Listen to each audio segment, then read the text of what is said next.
অভ্যুত্থান একটা জিনিস আমাদেরকে শিখিয়ে দিয়ে গিয়েছে, কেউ যদি জনগণের কথা না শুনে, জনগণের কথা না বলে, ব্যক্তি স্বার্থ নিজের আখের গুছায়, তাদেরকে এইভাবে শেখ হাসিনার মতো এলাকা ছাড়া করতে হবে।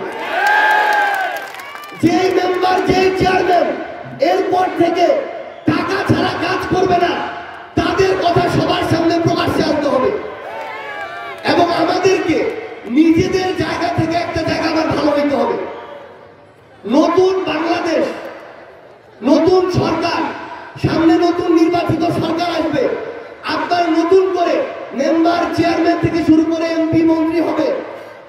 যেদিন ভোটটা হবে ওই দিন যেন জনগণ হিসেবে তার আগের দিন রাতে কয়েকশো কিংবা কয়েক হাজার টাকার বিনিময়ে আমরা কাউকে ভোটটা না দিয়ে দিই। যে সবচেয়ে ভালো লোক, যোগ্য লোক, তাকে ভোটটা দিতে হবে।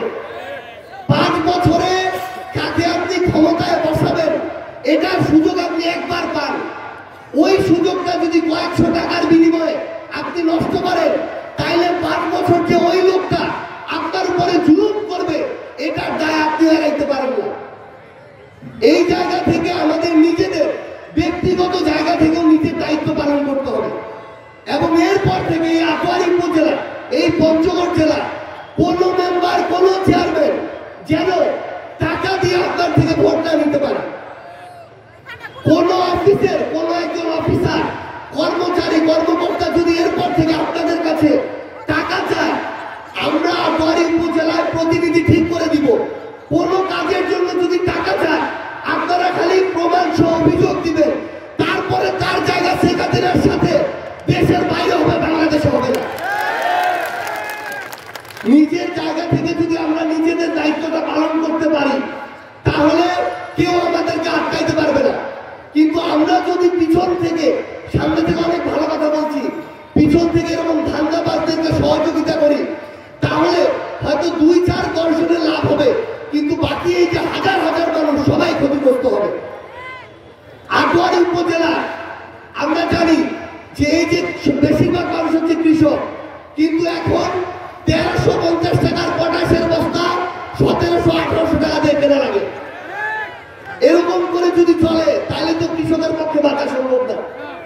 এই জায়গা থেকে এখানে আমাদের, আমরা গতকালকে বিএডিসি এবং বিসিআইসি যারা ডিলার তাদের সাথে কথা বলেছি, তারা চাহিদার তুলনায় যোগানের স্বল্পতার কথা বলেছে।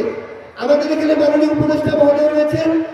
আমরা পুরো আটোয়ারী উপজেলাবাসীর পক্ষ থেকে, পঞ্চগড়ের পক্ষ থেকে তাকে আবেদন জানাতে চাই, তিনি যেন আমাদের মাননীয় শিল্প উপদেষ্টা এবং কৃষি উপদেষ্টাকে এই আবেদনটুকু আমাদের পক্ষ থেকে জানান, যেন পঞ্চগড় জেলায় আমাদের সারের যে বরাদ্দ এটি যেন আরো বাড়িয়ে দেওয়া হয়।